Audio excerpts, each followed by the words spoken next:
اس وظیفہ کے حوالے سے جو آپ نے پڑھنا ہے، جو شخص ان آیتوں کو، جو سورۃ البقرہ کی آخری 2 آیت ہیں، ان کے بارے میں فرمایا گیا ہے کہ نبی کریم صلی اللہ علیہ وسلم نے فرمایا کہ صحیح بخاری میں ہے، جو شخص ان 2 آیتوں کو رات کو پڑھے اسے یہ دونوں کافی ہیں، اس کے لیے کافی ہیں، اس کے معاملات کے لیے کافی ہیں، اس کی تمام پریشانیوں کے لیے کافی ہیں، اس کی تمام حاجات کے لیے کافی ہیں، اس کے اوپر جو عملیات ہیں ان کے لیے کافی ہیں، تو اس کے ہر معاملے کے لیے یہ 2 آیات جو ہیں وہ کافی ہیں۔ اس کے علاوہ مسند احمد میں ہے کہ سورۃ البقرہ کی خاتمہ کی آیتیں عرش تلے کے خزانے میں سے دی گئی ہیں، مجھ سے پہلے کوئی نبی جس کو یہ عطا نہیں کی گئی، یہ صرف اور صرف مجھ پر نازل ہوئی۔ تو آپ نے کرنا کیا ہے، سورۃ البقرہ کی آخری 2 آیتوں کو ہر رات آپ نے پڑھ کر سونا ہے۔ اگر آپ پریشانیوں کا شکار ہیں، آپ کے گھر میں لڑائی جھگڑے ہوتے ہیں، بے برکتی ہے، کماتے ہیں، رزق آتا ہے، برکت ختم ہو جاتی ہے، برکت ہی نہیں ہوتی، پتہ ہی نہیں چلتا مال کہاں سے آیا کہاں کو گیا،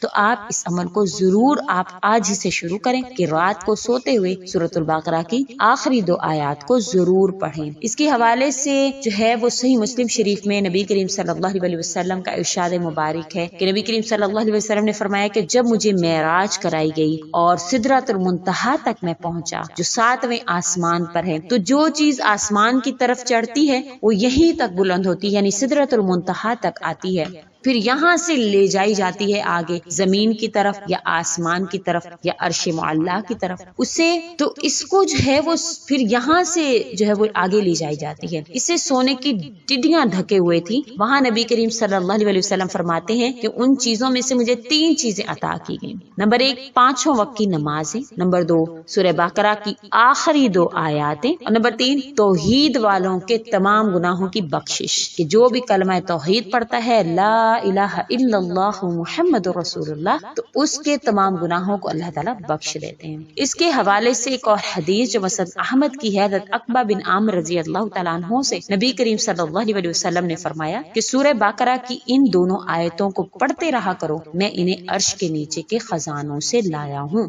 ابن مردویہ میں ہے کہ ہمیں لوگوں میں 3 فصیحتیں دی گئی ہیں، سورۃ البقرہ کی آخری آیتیں عرش کے خزانے کے نیچے سے عطا کی گئی ہیں، جو میرے لیے ہی رکھی تھی اور میرے سے پہلے کسی نبی کو نہیں دی گئی۔ حضرت علی رضی اللہ تعالیٰ عنہ کا ارشاد گرامی ہے ابن مردویہ میں کہ میں نہیں جانتا کہ اسلام کے جاننے والوں میں سے کوئی شخص سورۃ البقرہ کی آخری آیتیں پڑھے بغیر سو جائے، یہ وہ خزانہ ہے جو ہمارے نبی کریم صلی اللہ علیہ وسلم کو عرش تلے کے خزانے سے دیا گیا تھا۔ ترمذی کی حدیث میں ہے کہ اللہ تعالیٰ نے زمین و آسمان کو پیدا کرنے سے 2000 سال پہلے ایک کتاب لکھی جس میں یہ 2 آیتیں اتار کر سورۃ البقرہ کو ختم کیا۔ جس گھر میں یہ 3 راتوں تک پڑھی جائے اس گھر کے قریب بھی شیطان نہیں جا سکتا۔ امام ترمذی رحمت اللہ علیہ نے اس حدیث کو بیان فرمایا ہے۔ انشاءاللہ تعالی آپ بھی اس عمل کو کریں کہ آخری 2 آیتوں کو ضرور بضرور پڑھا کریں۔ ایک حدیث میں آتا ہے کہ نبی کریم صلی اللہ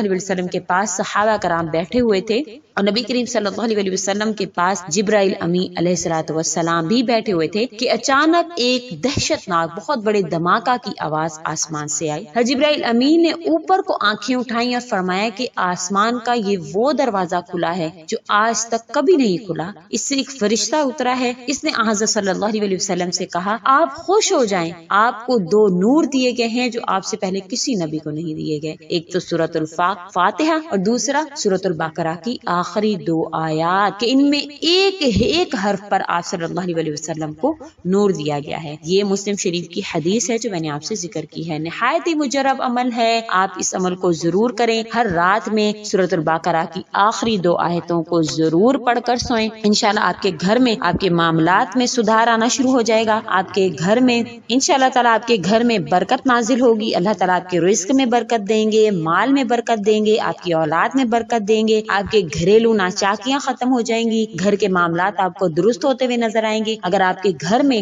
جادو وغیرہ ہے تو وہ ختم ہو جائے گا، کسی کام میں بندش ہے وہ ختم ہو جائے گی، رشتوں کی بندش ختم ہو جائے گی، ہر قسم کے معاملات میں اللہ تعالیٰ کی مدد فرمائیں گے۔ اگر آپ بیمار رہتے ہیں اور آپ کا کوئی روحانی مسئلہ ہے تو انشاءاللہ تعالیٰ آپ کی وہ بیماری بھی دور ہو جائے گی، آپ پر دوائیاں کام کرنا شروع ہو جائیں گی، کیونکہ انسان کے جو ایسے معاملات ہیں جو اس کی سمجھ سے بالاتر ہیں وہ تمام تر شیطان کی طرف سے ہوتے ہیں، کیونکہ شیطان نے اللہ سے عہد لیا تھا کہ وہ انسانوں کو بہکائے گا، اور جب انسان پر ایسے معاملات آتے ہیں تو وہ بہک جاتا ہے، اللہ سے متنفر ہو جاتا ہے اور اللہ کی ذات میں شرک کرنا شروع ہو جاتا ہے، اور پھر اور دروں پر جانا شروع ہو جاتا ہے، اوروں کے آگے ہاتھ پھیلانا شروع کر دیتا ہے۔ تو اپنے آپ کو بچائیے ان تمام تر باتوں سے اور اللہ کے ذکر سے جڑیے، اور ایسا ذکر جو کہ عرش کے خزانے سے عطا کیا گیا ہو، جس کو سونے کی ٹیڈیوں نے ڈھانپا ہوا ہو، تو وہ سب سے عظیم تر ذکر ہوگا۔ تو آپ اس عمل کو اپنی زندگی میں ضرور لائیں۔ آخری 2 آیات ہی تو ہیں، آپ کو 1 منٹ بھی نہیں لگے گا اس عمل کو کرنے میں، اور انشاءاللہ تعالیٰ آپ کے تمام تر معاملات جو ہیں وہ اللہ تعالیٰ ختم فرمائیں گے، آپ کے تمام تر معاملات میں اللہ تعالیٰ حامی و ناصر ہو جائیں گے۔ امید کرتی ہوں آپ کو میری ویڈیو اچھی لگی ہوگی، اگر اچھی لگی ہے تو لائک کیجیے، شیئر کیجیے، اور میرے چینل کو بھی ضرور سبسکرائب کریں۔ اسی کے ساتھ اجازت چاہوں گی، وآخر الدعوانا ان الحمدللہ رب العالمین۔ اللہ حافظ۔